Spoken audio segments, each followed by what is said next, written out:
Балаңыздын толук кандуу, туура тамактануусу анын саламаттыгынын, дени сактыгынын жана ошондой эле келечектеги ийгиликтеринин эң негизги булагы. Кутмандуу күнүңүздөр менен сүйүктүү телекөрүүчүлөр, ЛТР телеканалында туура тамактаналы теледолбоорунда сиздер менен сиздин жана үй бүлөңүздүн ден соолугу жана туура тамактануусу тууралуу кеп козгоп талкуулай бермекчибиз. Эске сала кетсем, мындан мурдагы чыгарылышыбызда эне сүтү жана ошондой эле эне сүтүнүн бала жана эне үчүн болгон маанилүүлүгү тууралуу адис менен талкуулаганбыз.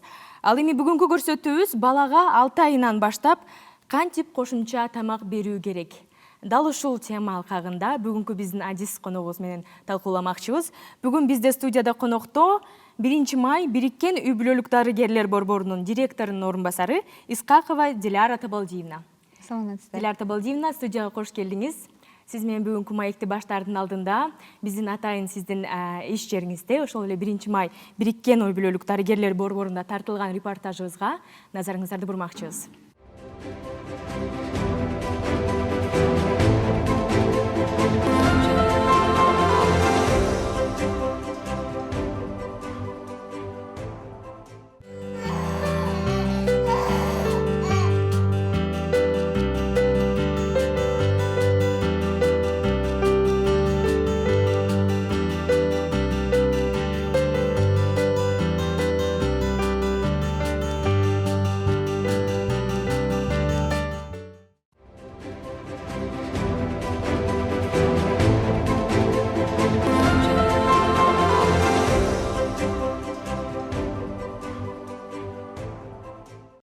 Урматтуу Диляра Табалдиевна, бүгүнкү биздин темабыз кошумча тамак берип баштоо. Бүгүнкү телекөрүүчүлөрүбүзгө, энелерге, ата-энелерге дал ушул тема тууралуу кенен маек куруп кеңештерди айтып өтүңүз. Биринчи эле келиңиз анда дал ушул экранда көрсөтүлүп турган баланын өсүү графикасы, өсүү картасы тууралуу сүйлөшсөк. Эмне үчүн дал ушул графика керектелет? Эмне үчүн колдонулат? Мааниси эмнеде?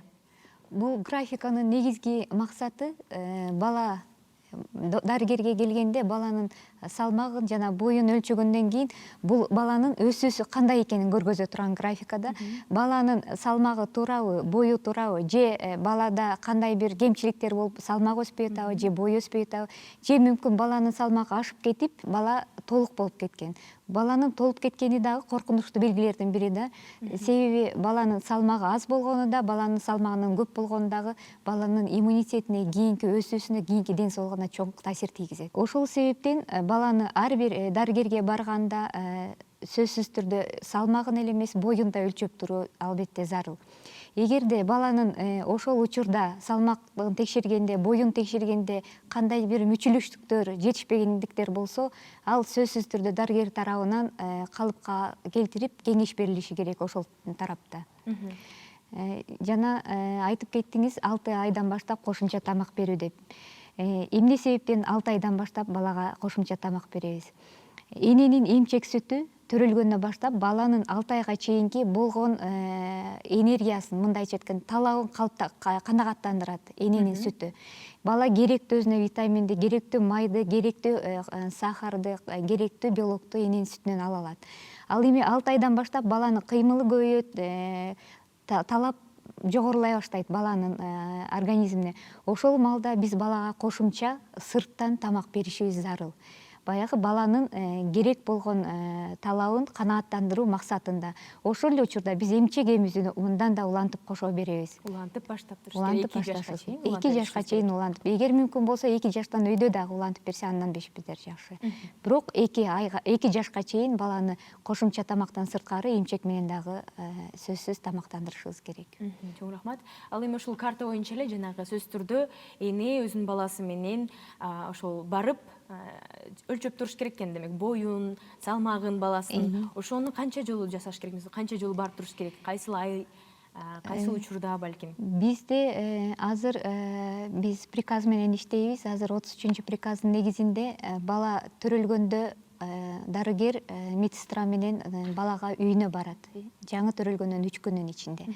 Бала 2 айында, 3,5 айында, 5 айында, 6 айында, анан 7 айында дарыгерге салмагын өлчөш үчүн боюн өлчөш үчүн жана 2-3,5 айында кошумча эмдөө алыш үчүн дарыгерге кайрылат. Андан сырткары бала 9 айында жана 1 жашында дарыгерге барып боюн салмагын өлчөтүп турат. Демек сөзсүз түрдө дарыгерге барып өлчөтүп туруу керек. Сөзсүз. Ал эми азыр практика жүзүндө биздин айымдар энелер ошону сөзсүз түрдө кылабы же башында барып анан аягында барып дегендей. Жана ошол сөзсүз түрдө ушул учурларда барып туруусунун маанилүүлүгү эмнеде? Туура айтасыз, бардык эле энелер жоопкерчиликтүү эмес, арасында бар келбей койгондор, бир нече чакырууга карабастан келбей, колунун бош болбой калгандыгына дагы ар кандай себептерге таянып келбей койгон учурлар бар. Бунун коркунучу баланын салмагы түшүп кеткен же баланын салмагынын жогорулуп кеткендигин биз контролго ала албай калабыз. Биз өз учурунда байкасак, ошо туура эмес өсүп атканын, туура эмес салмак кошуп атканын, туура эмес бой өсүп атканын байкасак, биз ошол мүчүлүштүктү жойгонго мүмкүнчүлүгүбүз көбүрөөк. Эртерээк ошол мүчүлүштүктү жоя алабыз. Ал эми кеч кайрылып калган маалда бул абдан оорураак болуп калат. Мына бул таблицада көргөзүп турат. Бул жашыл болуп турган линия бул баланын салмагынын боюнун туурасы деген сөз. Бала туура өрчүп, туура өсүп жатат, нормалдуу өсүп жаткандыгы. Көрсөткүчү жашыл болуп турат. Ал эми өйдөлөп караганда биринчи деп сызыкчада көрүлүп турганы мынакей бул баланын салмагы кичине жогору семирип кеткенге коркунуч бар деген сөз. 2 деген сызыкча менен караганда бул 2 демек баланын салмагы андан да жогорулап коркунуч семиргенде баланын коркунучу түзүлүп жатат деген. Ал эми 3төн өйдө болсо бала демек медицинада ожирение деп коебуз, баланын салмагы туура эмес өсүп жаткандыгы, ашыкча кошумча кошуп аткандыгы. Ал эми ошол эле ылдый көздөй кеткенде -1 деп сары кызыл болгон белги баланын салмагы азая баштады. Салмагы керектүү, жетиштүү өлчөмдө бала тамак ичпей жаткандыгы, кемчиликтер, мүчүлүштүктөр болуп жатканын белгиси. Ал эми ошол эле ылдый жагында келаткан кызыл сызык -2 деген демек баланын салмагы ылдый, бала салмакты жакшы кошпой атат, балада коркунуч бар. Салмагы жетпей аткандыгы көп себептерден болушу мүмкүн. Мүмкүн бала бир инфекциялык оору менен ооруду, же балага туура эмес тамак берилди, ушул мүчүлүштүктөрдү көрбөй калышыбыз мүмкүн да. Ал эми 3 деген, -3 деген бул коркунучтуу белгиле. Баланын салмагы абдан коркунучтуу ылдыйлап кеткен, же салмагы да, бою да ылдыйлап кеткен, бул учурда балага тез арада стационардык жардам көрсөтүү зарыл деген сөз. Айтып өттүңүз, өйдө кетсе дагы, ылдый кетсе дагы, жанагы ортодогу сызыкчадан өтө турган болсо, демек кандайдыр бир коркунучтар бар. Булардын себеби кайрадан келип эле тамактанууга келип такалат да ошондо. Сөзсүз түрдө. Адашпасам, ошондо келип эле ошол эле 6 айынан баштап эненин эне сүтү берип улантуусу жана ошондой эле кошумча тамак берүүсүнө келип таянабы ошондо? Ошондой. Же энеси балага жакшы тамак бербей атат, же башка дагы мүчүлүштүктөр бар. Бирок көпчүлүк учурда бул тамактануудан. Көпчүлүк ата-эне балага кошумча тамак берүүнү эмчегимдин сүтү жетишип атат деген шылтоо менен балага кошумча тамакты кеч берип башташат. Бул дагы баланын организмине терс, туура эмес таасир тийгизет. Кээ бир ата-эне жебей атат, түкүрүп салды деген сезим менен туура эмес кабыл алып, ошол учурда дагы балага жакшы жеткиликтүү тамак бербей койгон учурлар көп кезигет. 6 айга жетпей эле тамак берип баштагандар болот, же болбосо 1 жашынан өткөрүп берип баштагандар болот. Ата-энелер ошол убакта кандай? 6 айдан башталып бериш керекпи же ар бир балага карата өзгөрүлүшү мүмкүнбү? Кантип байкоо жүргүзүш керек? Бул баланын ар биринин өзгөчөлүгү бар, бирок ошонткенде дагы бул медициналык жактан такталган нерсе, балага сөзсүз түрдө 6 айдан баштап кошумча тамак бериш керек. Эгерде бала төрөлгөндөн кандайдыр себептер менен кошумча тамак менен тамактанган бала болсо, ошол балага 5-5,5 айынан баштап кошумча тамак берсе болот. Бул жана кургак сүт менен тамактанган балдар. Ошол эле учурда энелерге айта кетет элем, балага 1 жашка чейинки балага уйдун сүтүн бергенге, айран, кефир азыктарын бергенге болбойт. Эмне дегенде бул уйдун сүтү, медициналык термин менен айтканда крупномолекулярный белок деп коет да, белок чоң көлөмдө. Бул ичегиден өтпөйт дагы, ошол жерде жаракат пайда кылат дагы ичегиде. Бала акырындап гемоглобин каны кете баштайт да, ошо жарачы аркылуу. Анан баланын каны азайып кетиши мүмкүн. Ошол эле белок, жана чоң белок бөйрөгүнө терс таасир тийгизип, кийин соң бала жетилген маалда мүмкүн 40 жашында, мүмкүн 30-дан өткөндө бөйрөк ооруга чалдыгышы мүмкүн. Ошол себептен балага 1 жашка чейин уйдун сүтүн берүүгө болбойт. Демек биз билген көп маалыматтын баары миф десек болот экенде. Мисалы үчүн эчкинин сүтү өтө пайдалуу болот, уйдун сүтү пайдалуу болот деп эле кичинекей жашынан баштап бул сүттөрдү берип жүргөндөр көп санда экенин билебиз, баарыбыз эле бул ачык жана айкын. Демек маалыматтын жетишпездиги дагы бул жерде өзүнүн кедергисин тийгизип келет экен. Ал эми ошол эле ата-энелер, мисалы үчүн жана айтып өттүңүз, балам тамакты жебей жатат деп, улантпай коюшат же кошумча тамак бербей коюшат деп. Ошондо ата-энелер биринчи баласына 6 айынан баштап кошумча тамак берип баштаганда кантип башташ керек? Өзгөчө атайын тамак даярдап башташ керекпи? Же жанагы өзү жеп аткан эле тамактарынан ошондон алып айры жасап, мисалы үчүн эзип дешеби, ата-энелер ошентип бергенге аракет кылышат. Кантип башташ керек ошону? Мүмкүн болушунча биринчи жолкусуна, биринчи бала тамакка көнүп кеткенге чейин мүмкүн болушунча өзүнчө тамак берген абдан туура. Өзүнчө болгондо дагы бир эле тамактын түрүн сөзсүз түрдө майдалап, эзип, анан кашыкты эңкейткенде агып кетпегендей. Бул дагы өтө маанилүү. Себеби канча коюу тамак болсо, балага ошончо көбүрөөк энергия берет, көбүрөөк пайдалуураак. Ал эми канча суюк болсо тамак, бала канча көп энергия бербейт да, көп бала витамин ала албайт ал тамактан. Ошол себептен ошол эзип берген боткосу мүмкүн болушунча бир өңчөй, коюу, анан эңкейткенде агып кетпегендей болушу керек. Биринчи тамактын бир түрүнөн баштаган жакшы. Картошка болобу, башка пюреден болобу, бир түрлүү тамактан берип башташ керек да. Биринчи бергенде балага, 6 айлык балага бир күндө бир же мүмкүн 2 жолу 1-2 чай кашыктан берип башташ керек. Көпчүлүк бала ирмеп ала албайт тамакты. Ошон үчүн тилине жакын берсе, бала ирмеп ала албайт дагы, оозунан чыгарып салышы мүмкүн. Муну ата-эне түкүрүп койду деп түшүнүшү мүмкүн да.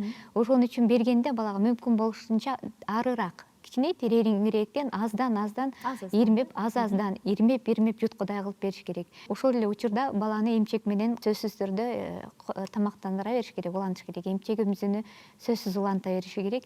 Анан бир күндө 1-2 жолу 1-2 кашыктан бердиңби, бала жакшы кабыл алса тамакты, ошол калыпта 2-3 күн, бир жуманын ичинде ошол бир тамакка көндүрүп, андан кийин башка экинчи тамакка акырындап кошуп көндүрө башташ керек. Бала тамакка көнгөндөн кийин өзү жеген стөлдөгү тамактан жедирсе болот. 6 айлык балага акырындап баягы көлөмдү көбөйтүп отуруп, 6 айлык бала ошо кесе менен, чыны менен эсептегенде 250 мл чыныны алганда, ошонун 3төн 2син бергенге аракет кылыш керек 6 айлык балага. Ошону 1 же 2 жолу. Сөзсүз түрдө тыгып, оозуна тыгындап эмес, баланын табитине жараша мүмкүн болушунча ушул көлөмдү балага жедиргенге аракет кылыш керек. Ошол жанагы берип аткан тамактын сапатын сөзсүз караш керек. Бай энелер балага тамак даярдаардын алдында сөзсүз түрдө колун жуушу керек.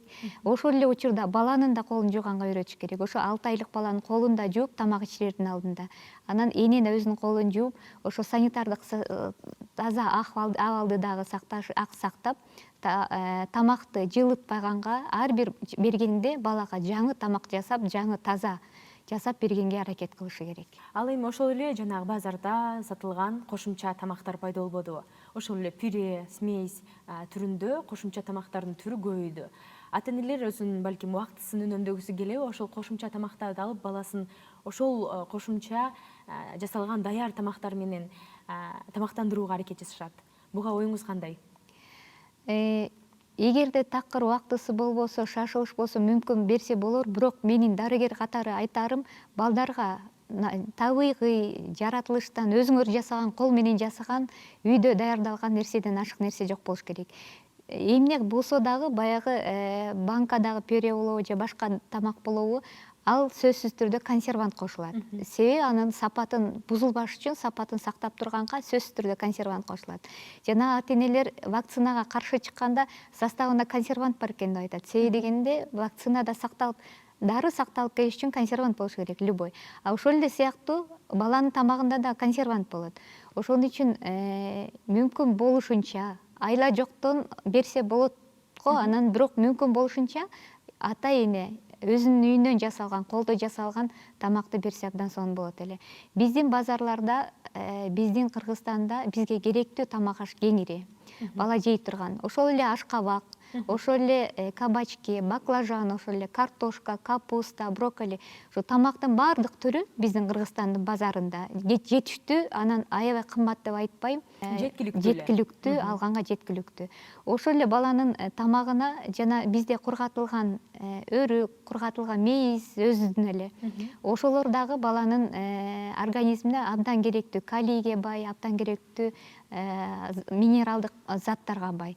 Ушул кургатылган жемиштерди дагы алдын ала жууп тазалап, майдалап, керектүү өлчөмдө ошону дагы тамагына кошуп берсе абдан сонун болот эле. Жаңгак, семечке ошол эле. Булардын баары баланын акыл өсүшүнө, дене түзүлүшүнүн өсүшүнө абдан жакшы таасир тийгизет. Ал эми чай, мисалы үчүн, чай өзгөчө мындай көп практикалык жүзүндө көрүп келебиз. Энелер чайга эле өзү ичаткан чайды берип баласына, же ошол эле чайга эле дайыма эле печенье сыяктуу мисалы үчүн таттууларды ошого эзип, ошого даярдап бергенге үйрөнүп калышкан, көнүп калышкан. Бул бат, ыңгайлуу жана бала дагы таттуу болгондуктан жакшы көрүп жейт дешет. Мисалы үчүн ушул туурабы? Бул эң чоң көйгөй да, биздин Кыргызстандагы эң чоң көйгөй. Бизде Кыргызстанда эмне үчүн канас балдар көп, эмне үчүн канас энелер көп? Бунун эң биринчи себеби чай. Биз балдарга ошо энелерге айтып келебиз, чайды балага бергенге такыр болбойт. Чай бала жеп аткан тамактагы темирди өзүнө алат дагы, мындайча айтканда нейтрализовать этип, жаратпай салат ошол темирди. Балага канча эт берген күндө да, канча пайдалуу нерсе берген күндө дагы чай ошону тартып алат, айрыкча темирди. Ал бала кийин соң каназ болуп чоңоет. Каназ болгон эмнеден коркобуз? Каназ баланын ден соолугу эле, иммунитети эле начар эмес. Кан айлануу системасы, мээ биринчи кислород жетпегенин мээ биринчи сезет. Акыл эсини начарлай баштайт, окуусу начарлай баштайт, тентек боло баштайт, кийин тил укпай калат. Ушунун баарынын биринчи себеби каназдуулукта, а каназдуулукка келип эле баягы чай күнөөлүү болуп чыгат. Ошон үчүн энелер, ата энелер биринчи кезекте ушу чайды балдарга бербегенге аракет кылышы керек. Чайды токтотуп, жөн эле сууга ошол эле варенье салып коелу, ошол жанагы өрүк кактарыбыз көп да биздин Кыргызстанда. Алма анын кагы бар, өрүктүн кагы бар, ошондон компот жасап берсе бул абдан сонун болот эле. Чоң рахмат Диляр Табалдиевна. Урматтуу телегөрүүчүлөр, 6 айдан баштап сөзсүз түрдө балаңызга кошумча тамак берип баштаңыз. Бүгүнкү биздин студиядагы Адистин айтуусу боюнча кеңештериңиз, көңүл буруңуз. Ал эми азыр кезекти бат даярдап отурчу тамак рецепттери менен бөлүшмөкчү. Бизден алыстабаңыздар, биз менен калыңыздар.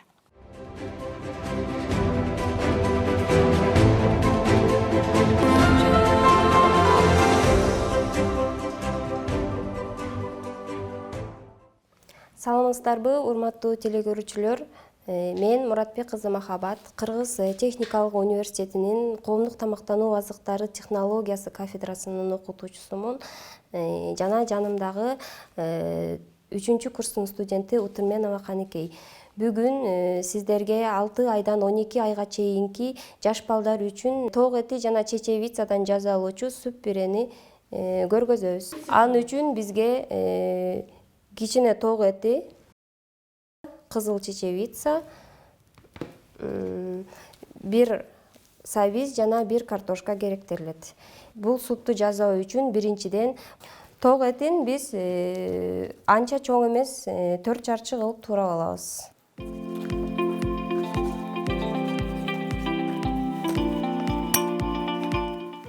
Бизге керектелүүчү ток эти даяр. Эми картошка менен сабизди даярдап алабыз. Анын үчүн картошка менен сабизди арчып, жууп тазалап жана сабизди сүргүчтөн өткөрөбүз.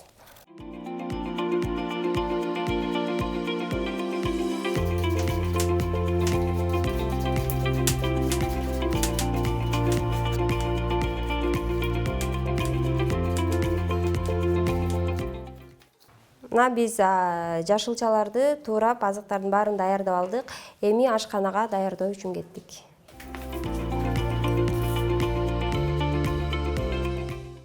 Эми бышырууга киришебиз. Биринчиден ток этин кастрюлга салабыз. Үстүнө 400 грамм муздак суу куябыз. Сууну куюп, крышкасын жаап, кайнагыч чакты күтөбүз.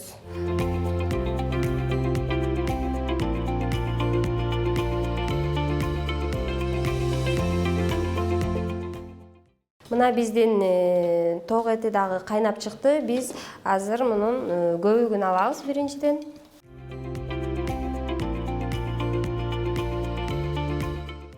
Мына биз көбүгүн алып алдык. Эми буга астын ала даярдалып алган сабизди жана картошканы салабыз.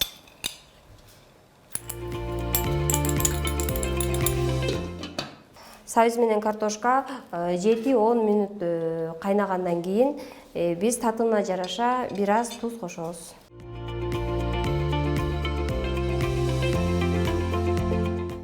Биздин даярдалып аткан шорпобуз бышып атат. Картошка менен сабиз бышкана калды. Бул кичинекей балдарга арналып аткандыктан биз буга аз гана туз кошобуз. Астын ала жуулуп тазаланып алынган чечевицаны кошобуз.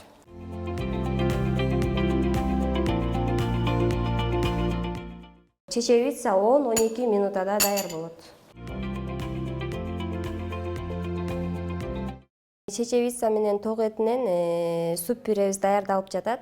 Ал даярдалгычакты биз сиздерге дагы бат даярдалуучу пюренин жасалышын көргөзмөкчүбүз. Ал үчүн продуктыларды астын ала бышырып арчып алдык. Бөлүкчөлөргө бөлүп эзип алабыз.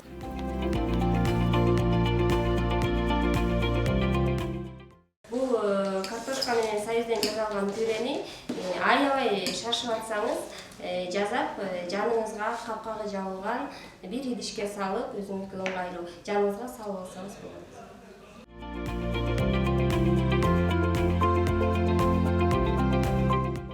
Пюре дагы чечевица суундай эле бул дагы абдан пайдалуу. Кичинекей балдарга арналгандыктан туз дагы кошпой койсоңуз болот. Майда кылып, баарын бирдей кылып, балага кабагадай кылып эзип алдык. Биз эми ага сливочный масло кошобуз. 1 чай кашык кошсоңуздар болот. Суу майды эле кошсоңуз болот, бирок азыраак гана кошсо болот. Майды кошуп аралаштырабыз.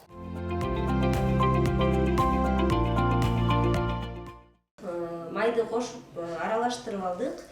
Эгерде сизге бул кою болуп турса, бир аз кичине жылуу сүт кошуп койсоңуз болот. Мына биздин ток этинен жана чечевицадан даярдалып жаткан шорпобуз бышты. Биз эми аны мындай блендер менен бирдей массага, бөлтөктөрү жок болгон жокту эзип алабыз. Если сиздерде блендер жок болсо, үйдөгү эле вилка менен же мындай шайман менен өзүңүзгө керектүү өлчөмдө тарелкага салып эзип алсаңыз болот. Мына биз пюребизди, супту эзип алдык.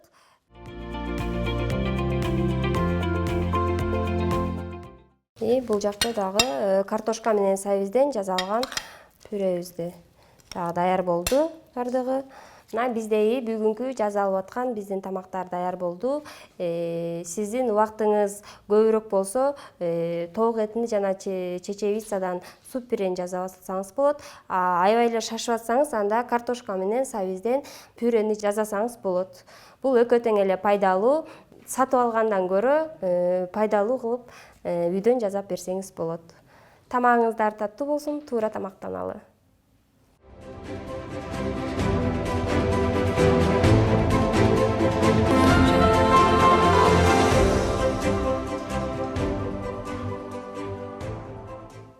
Урматтуу телекөрүүчүлөр, бүгүн биз туура тамактаналы теледолбоорунун кезектеги чыгарылышында баланын 6 айдан баштап кошумча тамактануусу тууралуу кеп козгодук. Жана ошондой эле бүгүн студияда бизде адис, врач-педиатр Диляра Табалдиевна болду. Суранчанда акыркы кеңештериңизди биздин телекөрүүчүлөргө айтып өтүңүз. Урматтуу энелер, урматтуу аталар, урматтуу чоң ата, чоң энелер. Баланын ден соолугунун жакшы болушу сиздердин колуңуздарда. Биринчи кезекте бул баланын туура тамактануусу. Бала бойдо болгондон баштап 2 жашка чейинки 1000 күндүк бул мүмкүнчүлүк 1000 күндүгү деп аталат. Ошол 1000 күндүн ичинде бойдо болгондон 2 жашка чейинки баланы кандай тамактандырсаңыздар, кандай чоңойтсоңуздар, кандай туура тамактандырсаңар, баланын келечекте ден соолугу ошого жараша болот. Ошол себептен мүмкүн болушунча балага 6 айдан баштап түрлүү тамак бергенге, төрөлгөндөн 2 жашка чейин мүмкүн андан өйдө эмчек менен эмизгенге аракет кылыңыздар. Кошумча тамак бергенде сөзсүз түрдө кандай тамак берип атасыздар, кандай түрлөп берип атасыздар. Себеби баягы көнгөн балага тамакка мүмкүн болушунча ошо тамагына 5-6 түрлүү нерсе кошуп берсе, канча көбүрөөк болсо, бала ошончо көбүрөөк витамин, көбүрөөк азык заттарды алат дагы, кийинки ден соолугу ошончо чың, бою узун, ушундай акылдуу балдарды келечекте күтөбүз. Ошол себептен балдарга эт бериңиздер, балык бериңиздер, жашылча жемиш бериңиздер, чай бербегенге аракет кылыңыздар. Анан уйдун сүтүн, айранды бербегенге 1 жашка чейин аракет кылыш керек. Кайталап кетейин, 2 айында, 3,5 айында, 5 айында, 6 айында, 9 айында, 1 жашында, 2 жашында, 3 жашында, 4 жашында, 5 жашында сөзсүз түрдө баланы дарыгерге алып барып, салмагын текшертип, боюн текшертип туруңуздар. Чоң рахмат, Диляра Табалдиевна. Урматтуу телекөрүүчүлөр, балаңыздын келечеги үчүн, саламаттыгы жана дени сактыгы үчүн сөзсүз түрдө туура тамактануусуна көңүл буруңуздар. Жана ошондой эле өзгөчө 6 айдан баштап туура кошумча тамактандыруусуна көңүл буруп, жоопкерчиликтүү кадамдарды жасаңыз демекчибиз. Ал эми келерки чыгарылыштарда сиздер менен бирге 7 айдан баштап 2 жашка чейин кандай тамактандырабыз, кандай азыктарга бала муктаж, туура тамактануусу тууралуу кеп козгомокчубуз. Биз менен бирге болуңуздар. Амандашканча сак саламатта туруңуздар.